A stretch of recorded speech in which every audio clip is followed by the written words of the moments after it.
those who gave the orders. No one asks about the crime. All right, folks, we are live. It's the Info Warrior. We have a very special show tonight. We have Jim Marrs in studio. How you doing, Jim?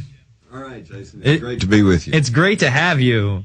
And what's really exciting is I was just telling him, you know, I grew up watching him on the History Channel and other things, and I continue to watch his stuff. I just saw him in 2012. Yeah, it made me feel real old. Well, it should make you feel really established, because you are one of the most familiar faces in this entire movement, in the alternative media in general. And some of your work is the best work out there. I had my buddy just this summer saying, man, I'm reading this Rule by Secrecy by this guy named Jim Marrs. I'm like, yeah, I've met Jim several times. It's really good information. He's like, really? Is it all true? And I'm like, well, you know, he does his best and he gets a lot of great information. And he has really been at the forefront of showing, you know, connections between UFOs, secret societies, martial law, the Nazis, the current administration, the elites. I mean, you name it, you've covered it. Well, you mentioned Rule by Secrecy. Let me just tell you this, Jason. With all of the massive amount of information in there, I have only gotten one criticism, one critique, one au contraire. And that had to do with when I quoted a letter from George Washington stating that no one who was more convinced of the fact than he that the philosophies of the Illuminati had not spread to North America. Mm-hmm. And the man who got in touch with me didn't argue with the content of the letter. I had said it was from a 1796 letter, and he said no, it was a 1798 letter. Oh, how dare you? Okay. Well, but I'll tell you, he actually sent me a copy of the handwritten letter. Okay. And I'm willing to say maybe I got the date 2 years off, but then I looked at it. I just looked at it recently again, and you know, that old scrawly writing, you can barely, I still have trouble trying to figure out what that date was. Mm-hmm. But the only criticism, the only objection I got to anything in Rule of Secrecy was the date on the letter. He didn't object to the thrust and content of the letter, which was that George Washington acknowledged that the Illuminati were active in the North America. See, of course, if I go out and try to talk to some of my friends and mention the Illuminati, then they roll their eyes and say, oh, you know, well, that doesn't exist. What are you talking about? You know, but hey, George Washington bought into it. Not only bought into it, but we know that it did exist at some point. Sure. Weishaupt, whether he was the real originator of it and his principles, he definitely brought it into the light so that they were persecuted and supposedly wiped out. Right. But and I suspect that Weishaupt was probably operating on behalf of somebody else. He was a front man. Yeah, he does seem a lot like he was just a front man. And again, exactly, front men, and all of a sudden they're gone, but they say they'll come back after another name. What really, I think, spells it out for me is that they're a do-as-thou-wilt group. Right. Any means necessary. Right. And you look throughout history, and history, especially large events, whether it be, you know, World War I, 9/11, are started by these false flag type events where they actually take out citizens, and then they clamor to those citizens and say something must be done. And this is their strategy again and again and again. That's where they have abused the Hegelian dialectic. George Hegel was a German philosopher. Back about the Age of Enlightenment, he came up with a fairly simple formula for identifying human discourse and how we handle things, okay? In other words, so if you want to go see one movie, that's a thesis. That's your thesis. I want to go see this movie. If I want to go see another movie, then that's antithesis or the antithesis. And then so we have a problem there, okay? And so then we have a solution, which is synthesis, okay? So it's problem, reaction, solution. And basically just that's what happens. And what we do is we'd flip a coin or we'd do something and work it out. Then we go see movie C, right? That we could both agree to. We got to take a break right now. We're going to come back with Jim Marrs. We're going to take your phone calls as well. It's the Info Warrior with Jason Bermas, PrisonPlanet.tv, Infowars.com.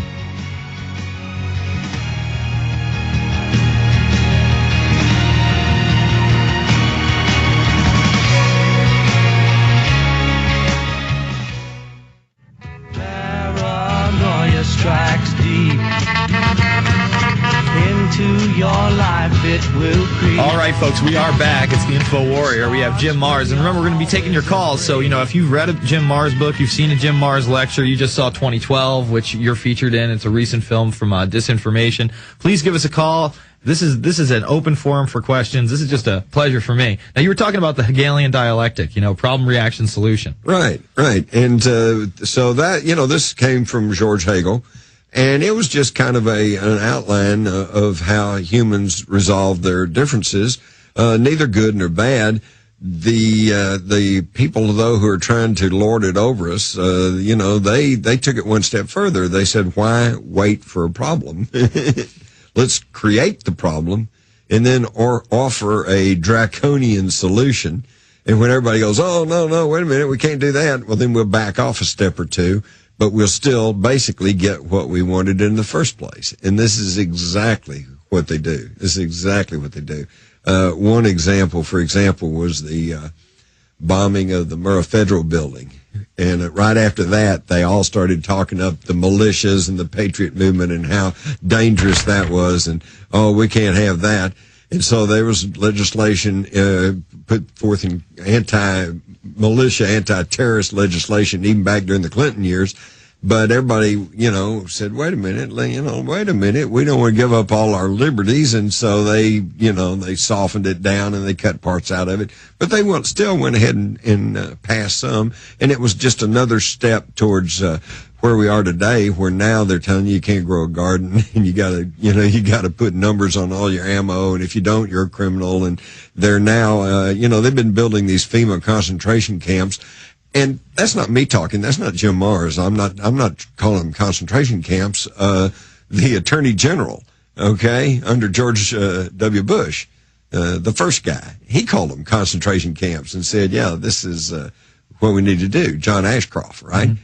Yeah. And he called them concentration camps. Well, of course, and everybody goes, concentration camps, oh my God, we can't do that, blah, blah, blah. And they would hassle around over that for a few years. Well, now we got Obama in, and now they've actually got legislation legitimizing and legalizing these concentration camps. Mm-hmm. And it's just going right over everybody's head because you don't hear this reported in the corporate mainstream media. Well, the big story today over at Prison Planet was this thing in Schenectady, martial law. Now, this is this is the county over from where I went to high school. Right. Okay. Now, can we bring up the map, guys, for PrisonPlan.tv? I want to show people how it works. Well, while you're bringing that up, let me point out that we are still under the Posse Comitatus law. Yeah. Which passed in 1879, which says quite clearly that you cannot use the military to police the U.S. civilian population. Nobody has rescinded that law. Nobody has, voted it out or whatever. They have just ignored it. And this gets down to a very important part, Jason, because we're either a nation of law or we're a lawless nation. And when whoever's in power decides they can do whatever they want to, and that becomes the legal law of the day, then we are a lawless nation. Well, we are. I mean, there's no doubt about it in my mind. I mean, the GIVE Act just passed, and that is basically calling for mandatory service of high school students, college students, and then if you get out of high school, because in Obama's fake State of the Union, he actually said that the reason the country's not doing so well is because of all the high school dropouts. He said it's no longer an option. Okay, and he kind of demonized them for why our country was, it's not that we've shipped all the jobs out, that we accept second and third world labor. It's not that, we don't create anything here anymore. It's not that we let the Federal Reserve take over. It's not any of that. It's the high school dropouts. It's all the high school dropouts. But, there's a problem with high school dropouts. These are young men and women, and they're in the prime of their life. They got a lot of adrenaline running through them and a lot of estrogen and everything else. And the authorities worry about people like that just on the streets. They may form Al-Qaeda cells. Yeah, how dare they? They may actually go out and demonstrate and do something. Yeah, they're not so docile. Exactly. They're not all fluoridated. This was all written down back in the early 60s in the report from Iron Mountain, which they claim was some kind of fake, but I'm now pretty convinced it was not. Henry Kissinger worked on that, by the way, and the whole idea was they were trying to figure out, because Kennedy wanted to end the Cold War, and so they were studying, well, what are we going to do to keep the economy going to replace war? And basically what they came up with is There's really nothing else to replace it with, because when you have a war, then you can conscript all these young people and you put them in a military force, and then you control them and guide them and turn them into good little automatons, and then they're good little citizens, and you don't have to worry about them being out on the street and objecting to your military adventures. Okay, so and here we are. Except there's still such a resistance to the draft that now they're just going to draft the high schoolers, right? It's not only that, but they're basically saying if you don't do college out of high school, and even if you do, you got to do 100 hours of community service a year. This is for every college student. I'm thinking to myself, what do they get caught drinking downtown underage, or with a little bit of marijuana? What is this? This is mandatory now. And then they say, well, you'll have to be in a new social program run by one of our new bureaucracies. Then a secondary school, kind of like a BOCES after high school. You're going to learn a trade. They're going to make it seem glamorous. Well, as Newsweek said on the cover here a couple of weeks ago, now we're all socialist. This is the Hitler Youth. This is the little young communist league. Yeah, there it is. We're all socialists now, so we all, the only different. Well, no, I was starting to say the only difference is they won't be wearing some little uniform, but come think of it, they probably will be in some kind of little uniform. I bet they will. They will. And they'll have them marching down, and pretty soon they'll be goose stepping. Yeah. Oh my God. Well, all right. Bring up the map, because I want to show people this. Because Schenectady is being used. It is, all right, Schenectady County, folks, is over to the right-hand side. It is the smallest of the little pink ones. It's pretty small. You can't even make it out if you're looking at the computer screen. However, it is right on top of Albany. Now, Albany is the state capital. That's where the governor has a lot of events. They often use local police at things like July 4th, Independence Day. They bring in all these other counties' local police. On the other side, by the way, is my county, Montgomery County. So I'm really like smack dab in the middle of this thing. I call up my mother yesterday. I called up my stepfather today. I'm like, listen, and my stepfather's new wife, she's a county judge. I'm like, you need to call this mayor and say that this is not an option no matter what, whether he's saying it's going to be just for a temporary time. I'm like, you're literally talking about troops on the street. And then we have that caller call in. We find the document in about 2 seconds. This hasn't even been voted on yet, but it's up there, and it's been here since the 9th. So it's a week and a half old. I've never heard of this. Your ammunition, your firearms, who you are, who sold it to you, where you're storing it. This is the Hope Bill. This is Hope Bill. And it's named after a young kid in Chicago who was killed by a thug on the subway or whatever. He was trying to protect his girlfriend or something like that. Mm-hmm. So they use these tragedies, and get everybody's emotions up, get their sympathies running, so that they can run through this draconian stuff. Now, hopefully, I think the NRA's all over this, and hopefully any thoughtful person. Here's the deal. Under this law, if you have a .22 rifle that your grandfather gave to you and it's been stored away in the attic for years, and then for some reason you get it out and then the cops find you with it and it's not registered, you're automatically a criminal and subject to heavy fine and even imprisonment. Yeah. And what also buried in this law is the fact that if you go to register your gun, then you have to undergo involuntary physical and psychological evaluation. And so, hey, Jason, figure that out, Well, Jason, do you feel like that 9/11 might have been an inside job? Well, yeah, the evidence points that way. Oh, well, listen, we're going to have to send you along for further psychological evaluation. And by the way, we've got some Prozac we need to put you on. Oh, my God. So we can see where this is going now. I would think that like on this Holt bill and on some of the stuff they're proposing in Congress, hopefully cooler heads will prevail and they'll gut a lot of that and they'll cut out a bunch of the more, egregious stuff. But the problem is they're still making another step ahead. And then next year will be another step, and a couple of years will be another step. And the next thing you know, we're going to be in a 1984 Orwellian anthill socialist society. And everybody's going to be scratching their head and saying, how did we get here? Mm-hmm. And folks, whoever's listening out there, I'm going to tell you, we're going to get there because nobody's paying attention out there. Okay? Yeah, I absolutely agree. I mean, we're talking about this right now here on this Friday night, and I guarantee you half the town is down on 6th Street partying. Well, yeah, absolutely. And you know Which is great, but... Yeah, there's a time and a place. All right, it's the 20th today. This gets voted on in my community 4 days from now. Wow. And this is in 4 days, folks. I'm encouraging people to get down there. This is on the 24th. You can go down to the Albany County legislator, and it'll take effect in 2 months. If they pass this... Oh, this they're voting for this in New York, right? This isn't just New York. This is not even New York State. It's just Albany County. Albany County. And Albany County is the county that is... But that's the capital. Exactly. It's the biggest threat next to Schenectady County. That's what I'm saying. Albany in upstate New York, it's a lot of farm culture. I live next to Amish people. It's not a big threat. Upper state New York is a really beautiful place. Oh, it's gorgeous. I love it. And it's nothing like New York City. Most people don't understand that, but yeah. I know. Saying New York State is like New York City is like saying that Central Houston is Texas.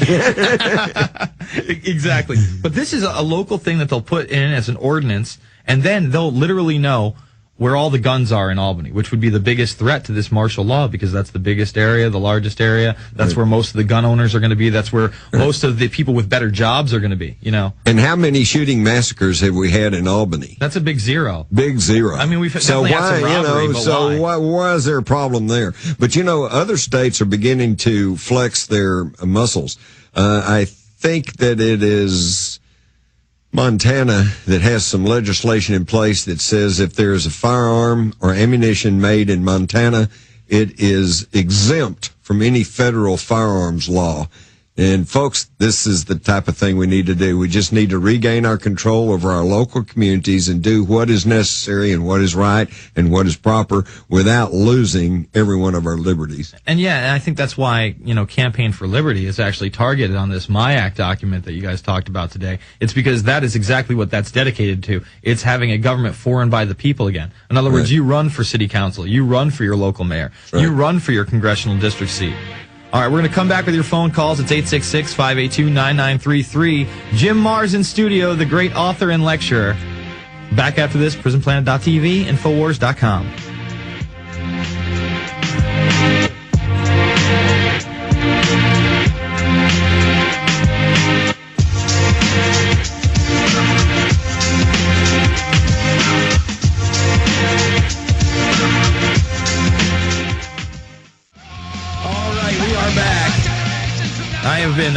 I have promised Mr. Marr. Yeah, so you can do it right like that. Now, that we will not go to his video, only because he had to take his hat off so we can hear the callers, but we're going to be taking your calls this entire segment. And the call line is 866-582-9933. All right, let's go to Dan in Florida. Dan, what's on your mind? Yeah, what's up, guys? I just got a quick two-part question tonight. I know you guys are talking about the New World Order and what they're currently doing and what their current plans are and things like that. And, all with concrete evidence and things. But basically, I'm just wondering, what is the final end of all this stuff? Now, I know there's there's going to be centralization of power and things like that. But I mean, say they were to get that, say you guys in your process of trying to expose it, trying to stop it, were to totally fail, right? And they were to succeed in their agenda and things like that, centralization of power, one world government, one world currency. What comes after that? Now, I know in Alex's movie Endgame, he talks about how these people want to live forever, and I've seen scientifically how they could do that, and how they want to travel the cosmos and things like that. But there's a lot of people that seem to suggest that some of these secret organizations and things like that already have the capabilities of interstellar travel and traveling through space. So, I mean, why would that be their end goal if they can already do some of that sort of stuff? Well, are you asking what's their end goal for the Earth? Well, I mean, for the Earth as well as their agenda. I mean, like I said, I know they want to centralize power and things like that. Well, now wait a minute. Let me say this. I'm not. Everybody talks about this one world government, and they want one world government. No, they really don't. Okay, that's the reason they had to turn against Soviet communism, because it was threatening to go worldwide. If you want to know what the bottom line is going to be, you need to go back and read a book written in 1948 by a British socialist named Eric Arthur Blair. Now, he wrote under the pen name George Orwell. And, of course, his book was the famous book, 1984. And being closely connected with the Fabian socialists in England, I think he had an insight and an insider's view of what the ultimate game plan was. And if you recall, in 1984, the world was divided into three socialist blocks. They called it Oceania, Asiana, and East Asiana. In today's real world, it's going to be the European Union, the soon-to-be North American Union, and the future Asian Union. And then what they do is they play one block against another one for continual war and stress, so they can keep up profits and keep tight control. That's the bottom line. Now, the All right. movie producer Aaron Russo, who's now deceased, asked one of the Rockefellers, what are you guys up to? And he said that one of the Rockefellers replied, "We are going to microchip the population and the wealthy elite will rule the world." That, my friend, is the bottom line. So, what comes after that, though? I don't really understand. Well, this is what I think they want to do. First of all, you talked about how they want to, they can already maybe travel the stars. They want to be public with it. And I don't think they can do that with a large population that's not under their control. We're not all chipped yet.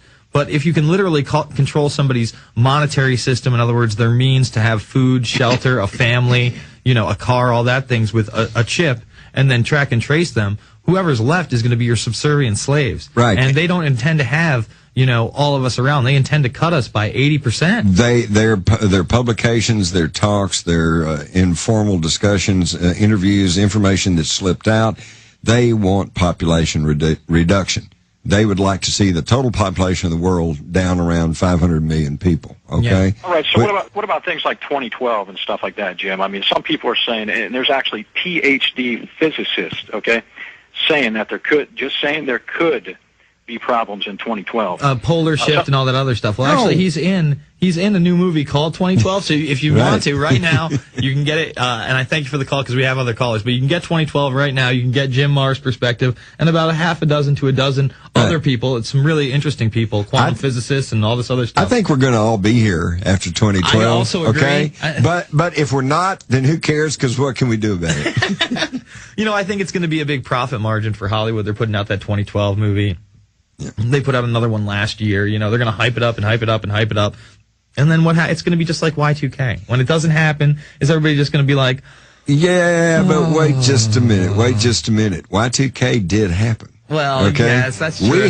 We had multiple explosions in Texas, derailments, and it's just that everything didn't go down at once. Yes, thank God.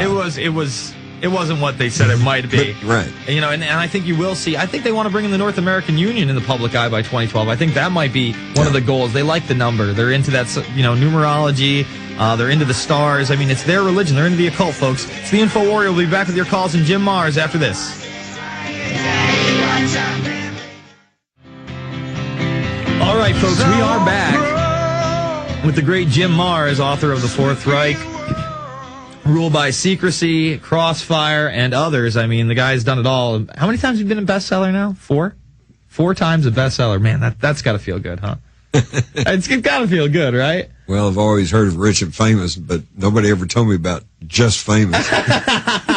Well, you know what? Your work is going to last a lot longer than you do, my friend. So, probably true. That's always nice. No, it's always nice to leave a legacy out there, and a lot more. Even you said your first book was published in '89. It seems like even longer because you've been on the scene. But as the years have progressed, you've been validated again and again. As the years progress and more documents come out into light, I mean, it's just incredible. That's why I am just now beginning to get a little irked when people say, "Well, you're just a conspiracy theorist," Well, number one, I don't really deal in conspiracy theories. I mostly deal in conspiracy facts, okay? Mm-hmm. And so what I try to explain to them is if you can prove something, it's not a theory. Mm-hmm. And you're right. Back in the 60s and 70s, actually, I was writing for public publication in newspapers and stuff. I said the Kennedy assassination is a big conspiracy, and, of course, I was the nut. But now everybody, the polls show, 95% of the people now understand clearly that Kennedy was killed as a result of a conspiracy. And then I tell people, well, Nixon's a criminal. No, you're just a nut. Now everybody knows he's a criminal. Yeah, several movies about the subject. Exactly, And then I try to tell them Reagan's not all he's cut up to be. Apparently a very nice guy, but they shot him right off the bat. And Bush took over. And they forced Bush upon him. A lot of people don't understand that. They don't understand that. And when he was campaigning in 1980, Ronald Reagan swore him down. He'd never accept George Bush. Asked him about the Trilateral Commission and his ties to that. Oh, he was going to investigate all of that. It didn't happen. And people just lose sight of all this, Mm-hmm. And then, of course, during the Bush years, George W., I'm trying to say, this is a bunch of Nazis. They're National Socialists masquerading as neocons. And people said, oh, no, you can't say that about our wonderful president, yada, yada, yada. And then they say, you're just saying that because you must be some kind of liberal Democrat. No, people that have been reading my stuff know that I was blasting the Clinton administration, okay? Because they were the ones actually kind of set us up for where we are now. And then the Bush administration pushed it right forward. And then what I've been trying to explain to people is that the moneyed and financial elites and interest are behind both of them, same people. Exactly. And today I mentioned on the Alex Jones show and read from the Council on Foreign Relations website where we now have Obama's national security advisor who now plainly stated in public in a public speech that he takes his daily orders from Dr. Kissinger, Henry Kissinger, for God's sake, whoever voted for him. And Kissinger's a Republican. So why is the national security advisor of a Democratic president taking orders from a Republican? I mean, people need to wake up and understand this is all window dressing. We need to identify the financial rulers and so that we can try to figure out how we can regain a little bit of sovereignty and autonomy here and freedom in this country, because otherwise they're going to keep running us from pillar to post.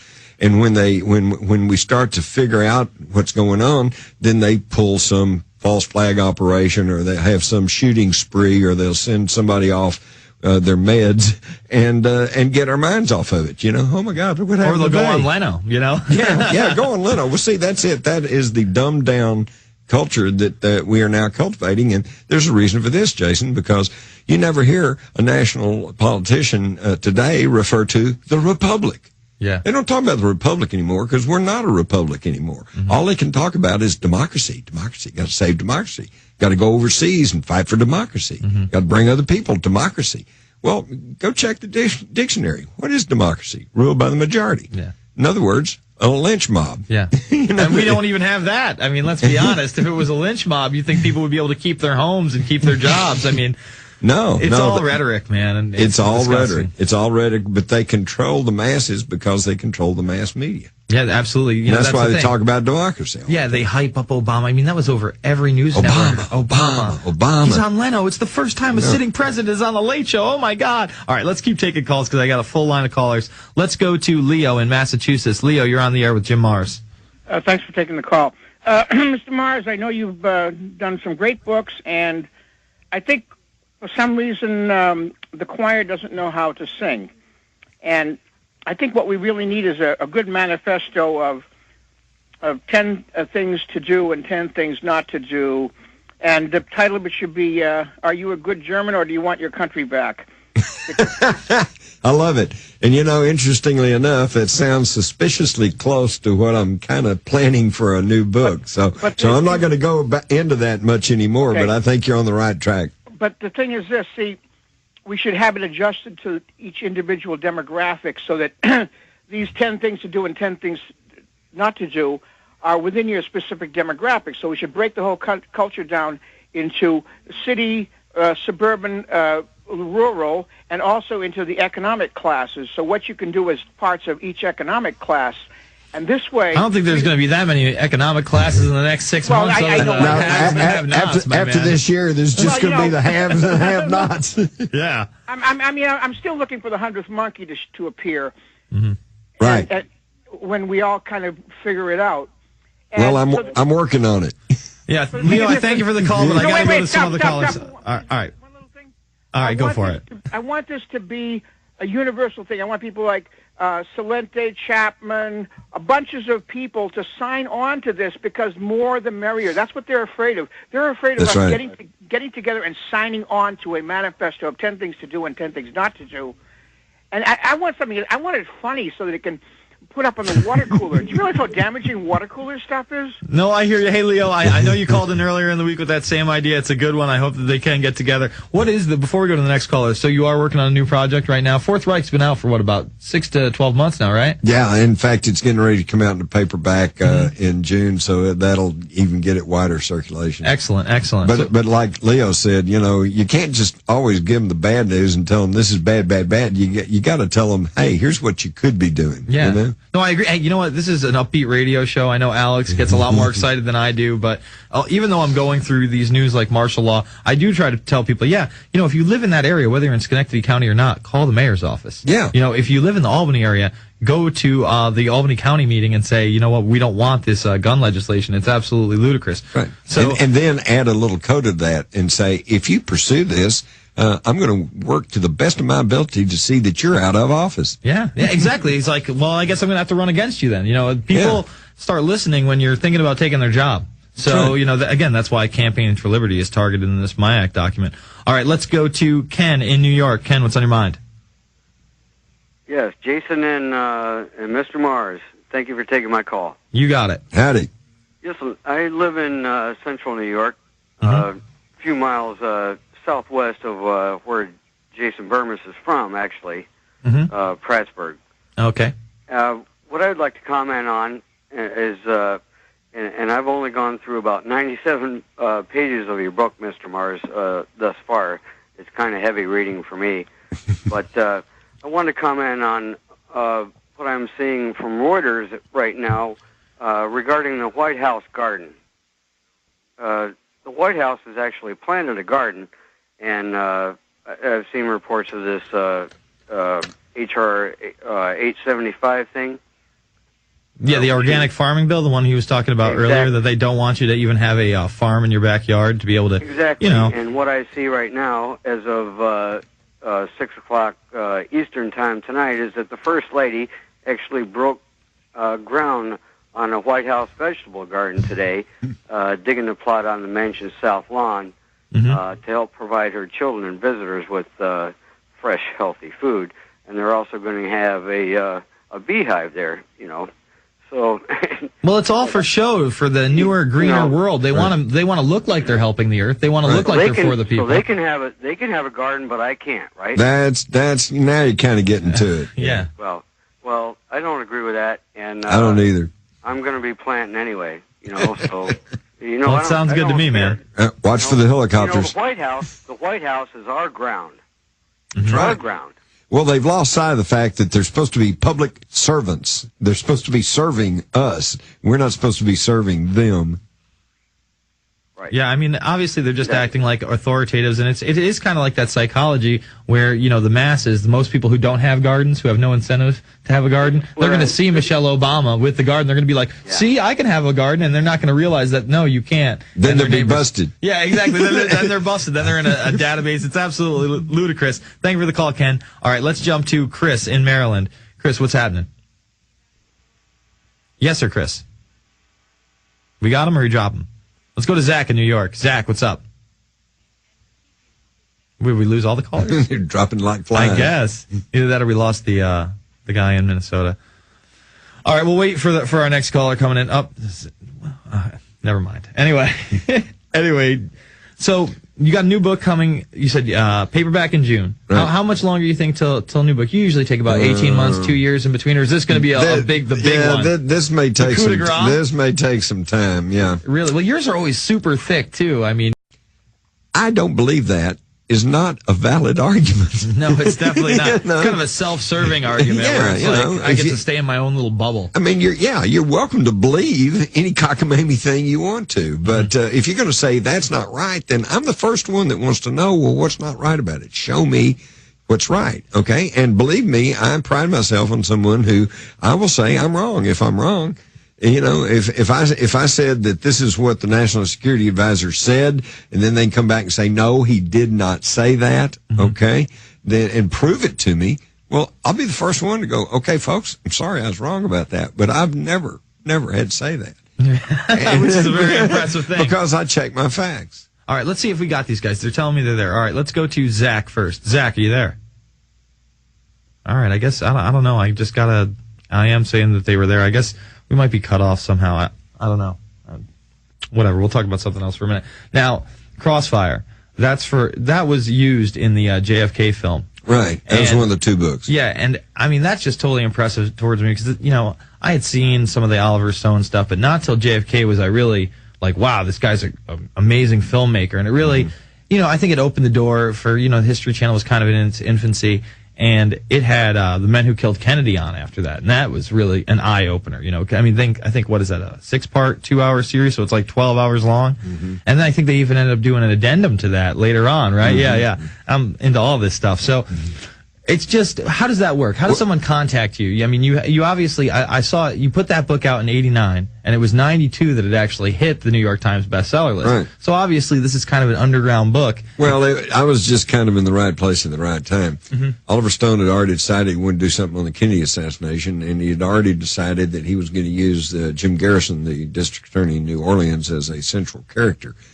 What he did not have was all the facts and information concerning the actual assassination itself. Mm-hmm. And my book came out in, I believe, November of 1989.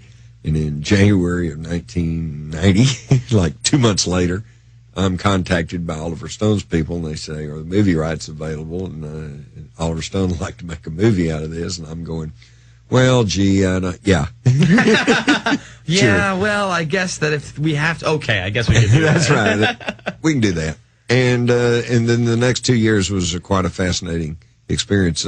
I would go into Dallas to the Stoneleigh Hotel, and actually, after about the third version of the script, I would go through the script, but they made me read it in a little room, windowless room or something, and I couldn't take it out, and I couldn't make copies, and I couldn't make notes. Sworn to secrecy. Oh yeah, it was a total secrecy thing.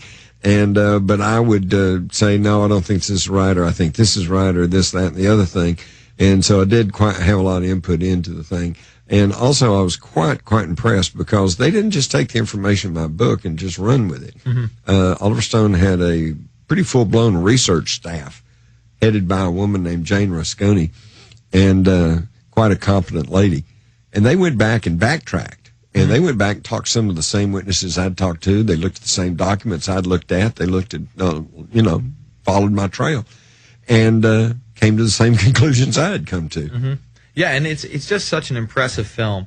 I mean, anytime you can keep an audience for 3.5 hours, about a historical event, especially, right, and then make it into I remember being in high school when this thing was out. It was on the cover of Time magazine. He put it out, I think, right around the 25th anniversary. Was that the jest? Was it the 25th or 30th anniversary? I think he put it out around one of those anniversaries. Around the 25th. It was. I think it was around the 25th because I remember seeing all the covers, and the Zapruder tape was another big thing, and it was just perfect timing. Yeah, right before the 25th anniversary, which exactly. would have been 93. Yeah, and exactly. Yeah. And when he put that out, it just really opened up, not only my mind, but I think younger minds all across the board. Right.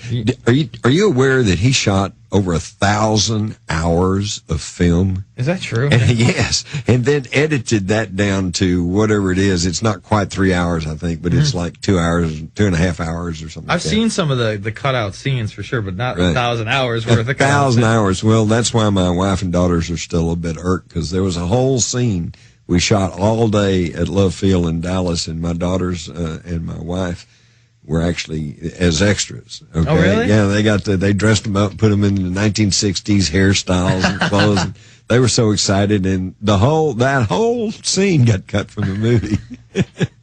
Just no winning, right? Yeah, just can't win. Man. All right, we got more callers. Let's go to Mark in Oregon. Mark, what's on your mind?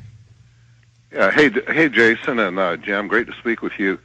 Jason, I don't usually call in twice in a week, but I couldn't pass up an opportunity to speak to the great Jim Mars. I hear you. I might be getting short, for all we know.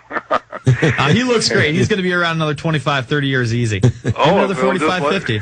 Yeah, if they'll just let us live to a natural death, we'll all be around a good while longer, probably. Thank you. I'm watching them chemtrailing me all the way to Austin today. I was all over Central Texas, man. I just cross hatches all over the sky. They don't exist. I don't know what you're talking about. But of course, I know they don't exist.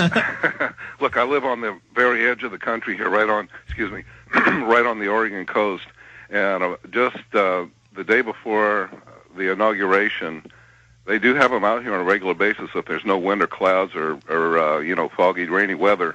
Mm-hmm. And you get quite a show because they go over Eugene from Portland. They start at Portland, they go to Eugene, they go right by here on the way to Eugene, going from north to south. And they put on such a show the day before Obama was, I wrote it down in my notebook, I believe it was the day right before he was inaugurated. And they were really dosing, and it was just unbelievable. I couldn't believe it. And it's all to save us from global warming, man. Yeah, you don't know how people can deny it, and it's I know it all the time. It's amazing, isn't it? All you have to do is look up, and they won't even do that. Yeah, I have another question, Jason. About that. We'll hold you over. Yeah, we'll hold you over on the other side. We've got Jim Mars with us, the Info Warrior with Jason Burmis, PrisonPlanet.tv, Infowars.com. Let me see.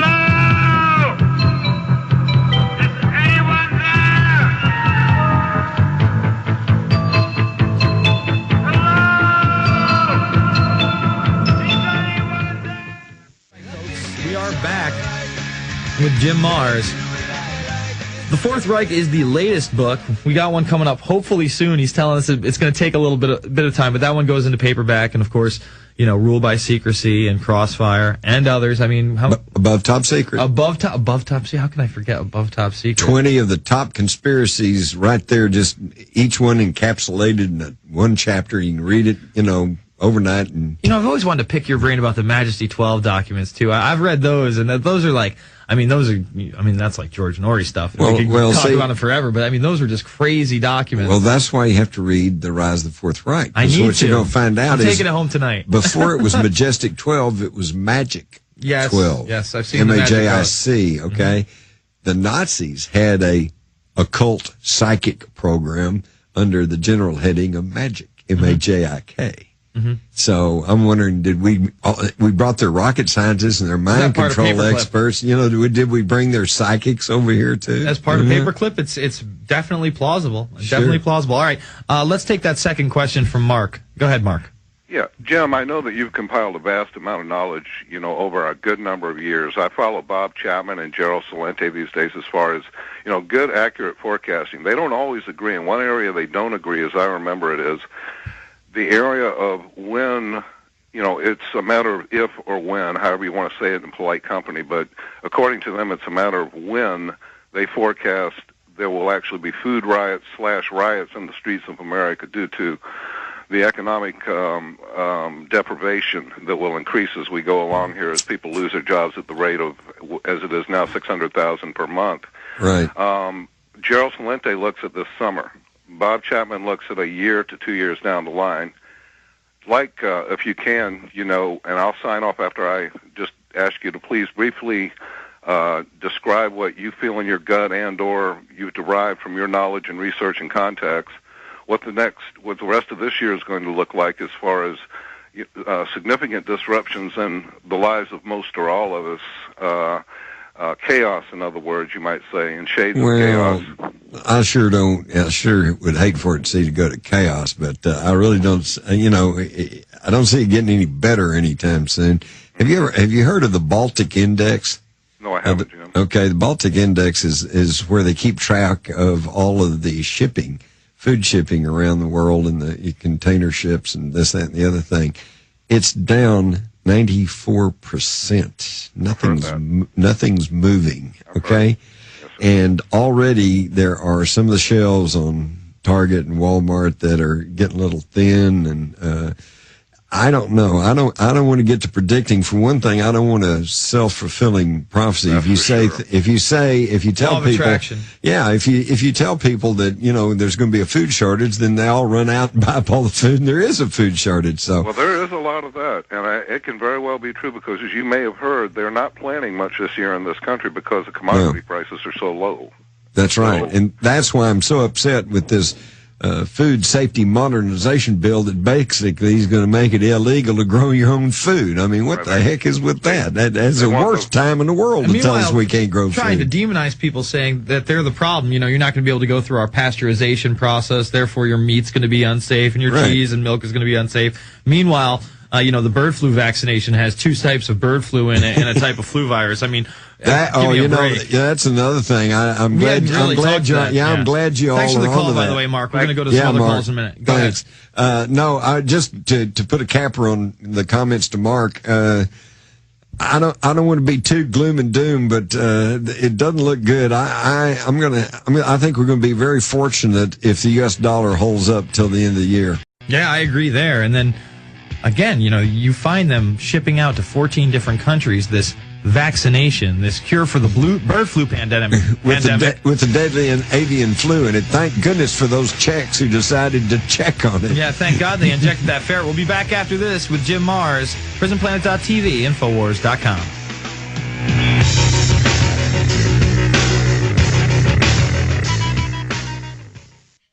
All right, folks, we are back. It's the Info Warrior with Jason Burmis, and we're sitting here with Jim Marrs. His most recent book is The Rise of the Fourth Reich.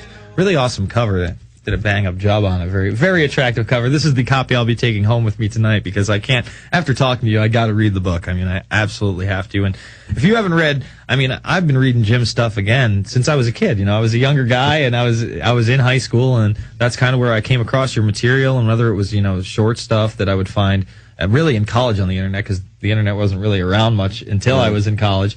And just to see everything blow up, you know, basically because of the internet. I mean, now, you know, I type in Jim Marrs, I probably get, you know, 2 or 3 million hits. And it's, you know, probably everything you've ever written ever, whether it be a PDF file of a book you've written or an article out there. It's just amazing how information is able to flow that quickly. I know. Now I figure out why I'm not making money, because I go and make these talks and people videotape me, and then they put it up on the internet, and everybody gets all my information, so they say, I don't need to go buy his book. Well, that's why we got to get you into a movie. We got to, I'm telling you, the movies. That's right. Movies where it's at. That's true. Movie is where, I mean, even with Jones, I mean, you look at the Obama deception, right? Before we even had DVDs here, okay, AOL picked up the story about it because it had been downloaded so many times. Politico wrote have you seen this Politico article about the Bilderberg Group yet? I got to find it for you. It is a 4-page article about the Bilderberg Group that's not snarky. It does use the term conspiracy a couple times, but it's actually fair. It names names, points out that they've been in administrations for the past 40 years, cites InfoWars and Prison Planet, I think 4 to 5 different times. It's the information revolution. Yeah, you know, it's all unreal. our consciousness is rising, okay? And frankly, I think we're in a foot race. You know, we're trying to see who's going to get there first. They're either going to take us over total control, martial law, Big Brother, Orwellian type anthill society, or we're all going to start waking up and taking charge of our own lives and see a whole rebirth of freedom and individual sovereignty. That would be amazing, and I hope that we do see that, because I would really love to see that, where people start thinking again, and it's not all about their iPhone or their favorite sports team. Well, when you get down to it, Jason, there's more of us than there are of them. All we have to do is just wake up and regain our freedoms. I'm with you. All right, let's keep taking callers. Let's go to Reese. Reese, what's on your mind? Hey, guys. It's good talking to you. Nice job on the show, Jason. And I'm about halfway through The Fourth Reich. It's great. It's a great book. My question tonight was what your take is on the drug war, how it's being perpetrated, and who's behind it. Oh, my God. Well, let me tell you something. Hey, everybody that's listening, here's a news flash, okay? You can rest easy in your beds tonight because the economy's collapsing. Russia and China are on the ascendancy. We're still mired in Iraq. There's still school shootings, but by golly, according to the latest FBI statistics as of the first of this year, marijuana arrests are at an all-time high. Woo! No pun intended. Okay, now, is this insane or what? And the reason I bring this is especially insane because all afternoon we've been talking about this Food Safety Modernization Act, and one of the arguments they're using about not being able to grow your own garden is that people might grow pot. Oh, no. Oh, no. and of course, you know, and I'm not necessarily, well, they've got it so strangled now, you can't say I'm pro-drug, you can't say I'm anti-drug. You know, you can't even talk about it sensibly because of the insanity that's gone on in the drug wars. Yeah, you start saying you don't like their policy and you're some kind of drug head and you're an addict. Yeah, there are people who have drug problems, but at that point, that's a health problem. What we need to do is get the criminality out of it, okay? Exactly. We'll be back after this with Jim Marrs, PrisonPlanet.tv, Infowars.com.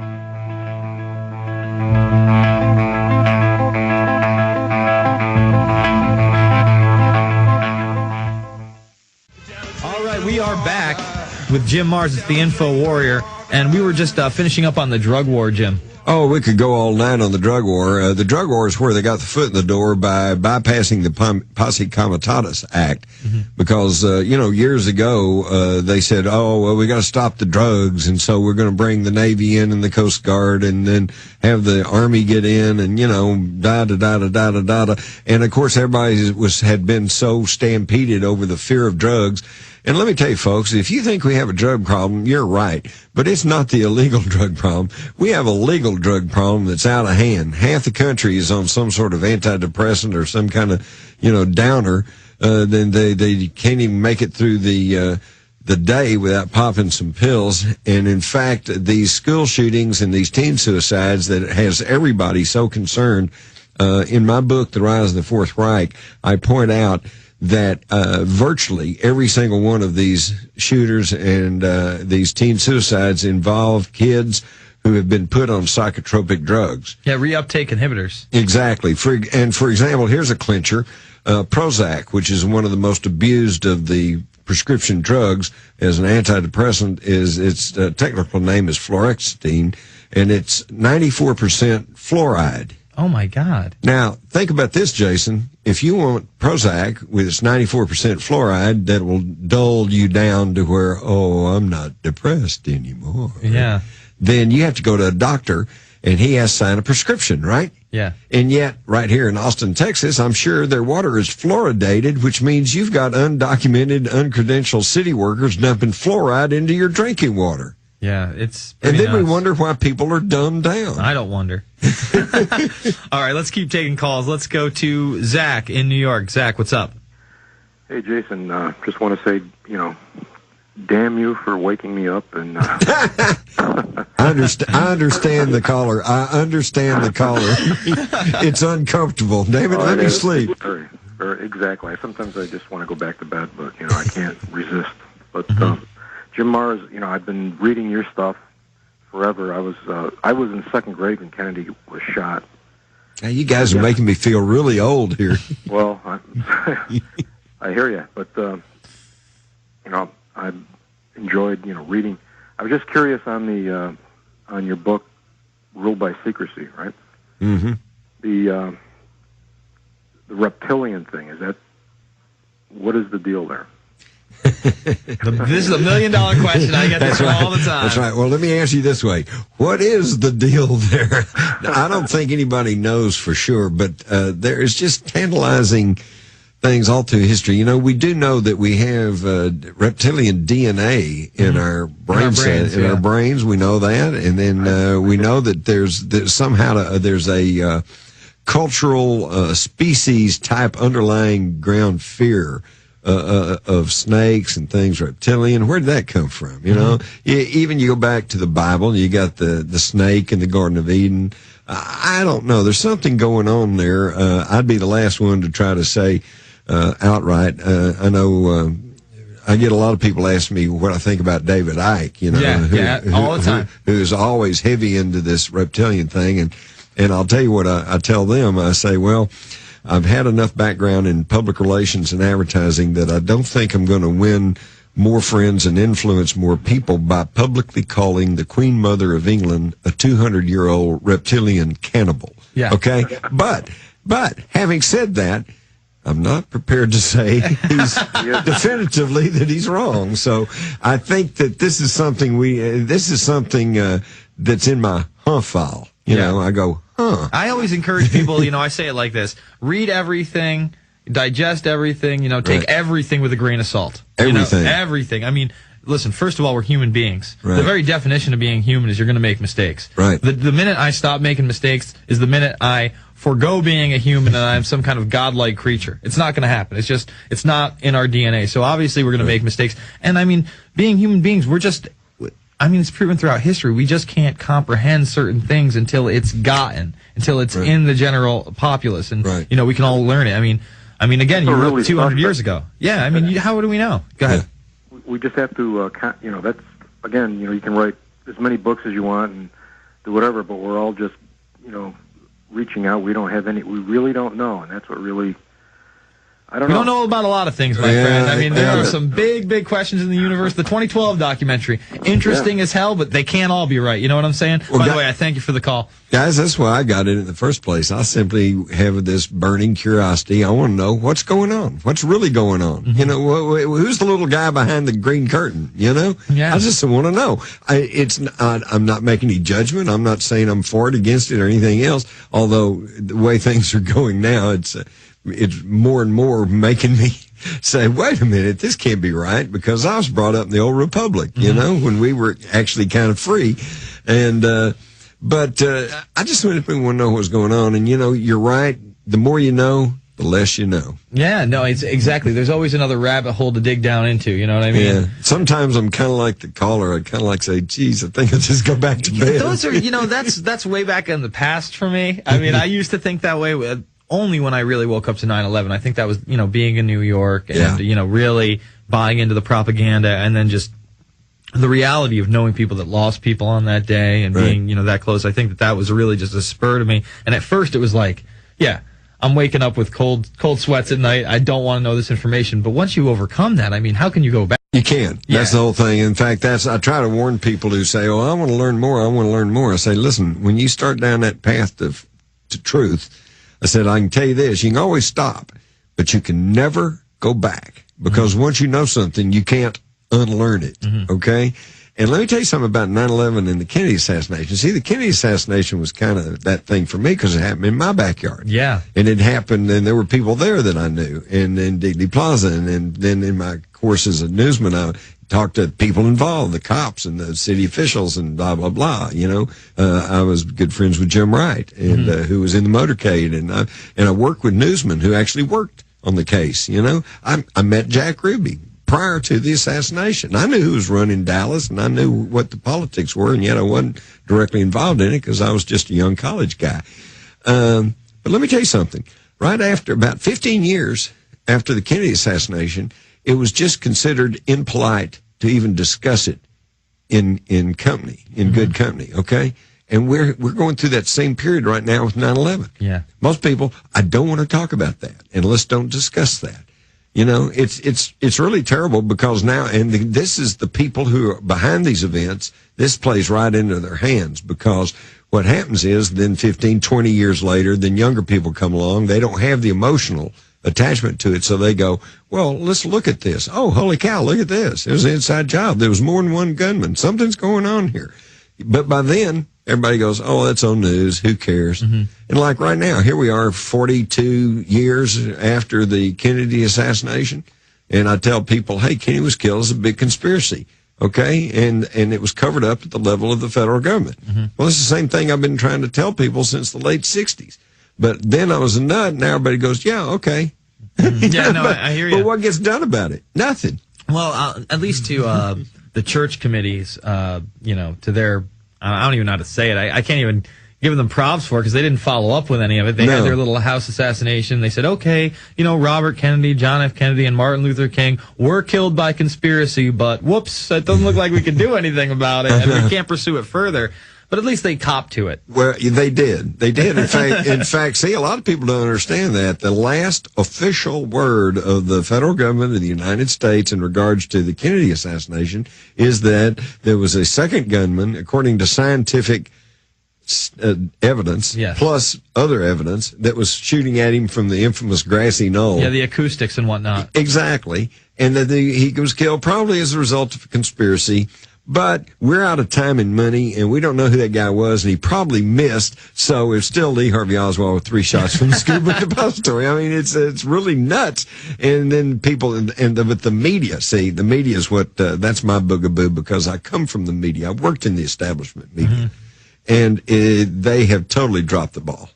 And it's not entirely their fault, okay? They have been bought up. Everything we see and hear now comes filtered through one of about 6 multinational corporations that are many of their ownerships not even Americans, and they control everything we see and hear. And I'm not just talking about news. I'm talking about movies, magazines, everything. Billboards. The movies are cable, like satellite. Out of control at this point. I mean, Batman, where we got this whole police state grid in he basically at the end, I don't know if you saw the latest Batman, but he takes the cell phones and he triangulates them to get a full spectrum picture of the entire city and everybody else. And they even give the warning line. You know what I mean? Like Alfred's or the Morgan Freeman character's like, oh, nobody should have this much power except for the Dark Knight.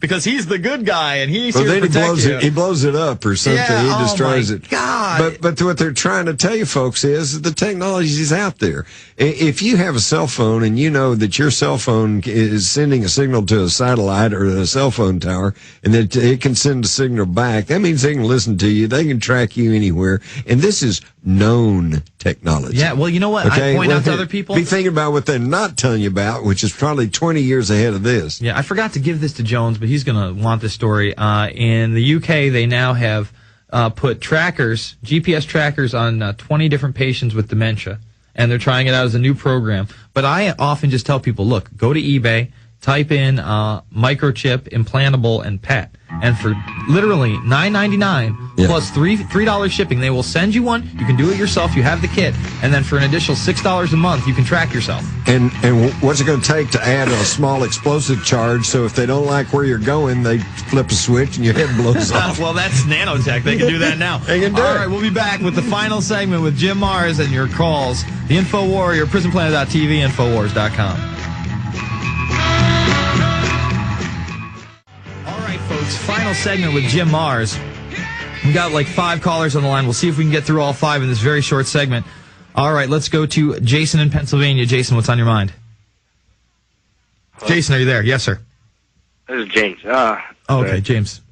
Yeah, Jim, I have a question for you. Since our founding fathers were Freemasons and such, and high-level Masons do these occult rituals and things, were our founding fathers into that type of thing?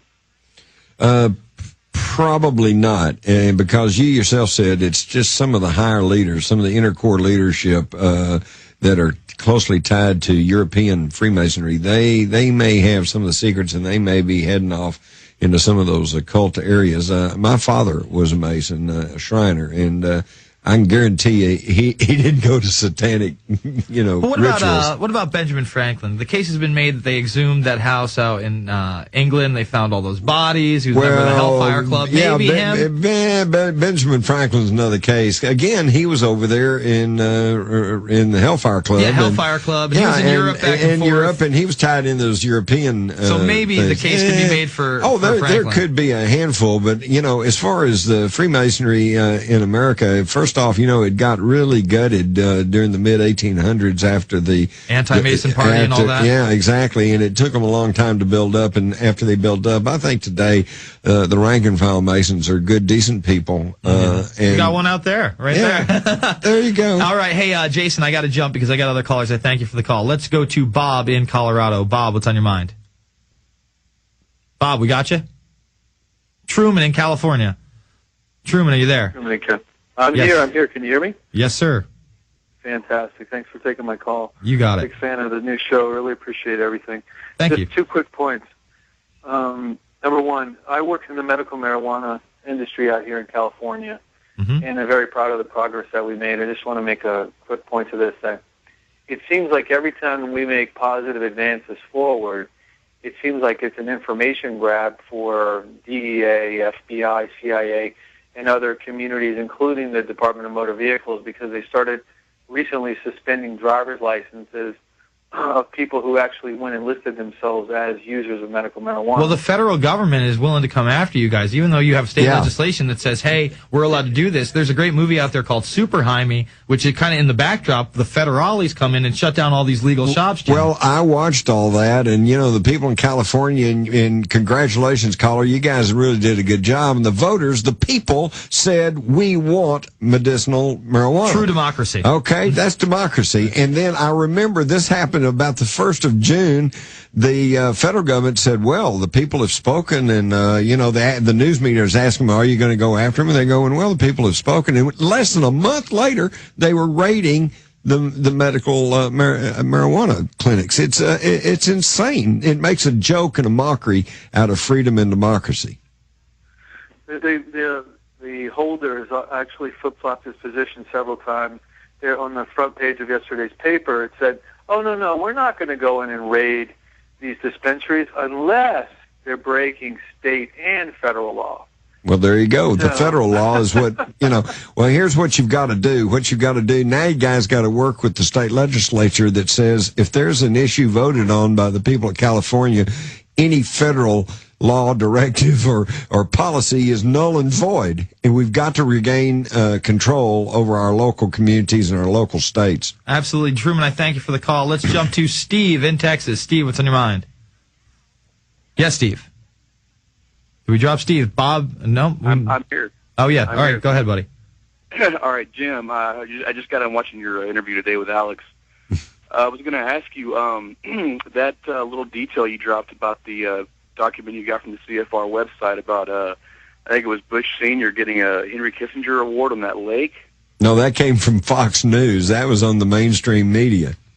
They they had a big thing honoring George Herbert Walker Bush. They said he was the man most responsible for the reunification of Germany. So apparently did more for Germany than he did for the United States. But the thing that really got my attention was this award was at the American Academy, and it was on the shores of the Wannsee Lake. And of course, the Wannsee is where they had the Wannsee Conference of 1942, where the Nazis decided on their final solution, the extermination of the Jews and the homosexuals and the intellectuals in the concentration camps. And the communists and the gypsies and everybody else. And homosexuals, everybody else, yeah. So I don't think it was just coincidence that this thing was on the Wannsee.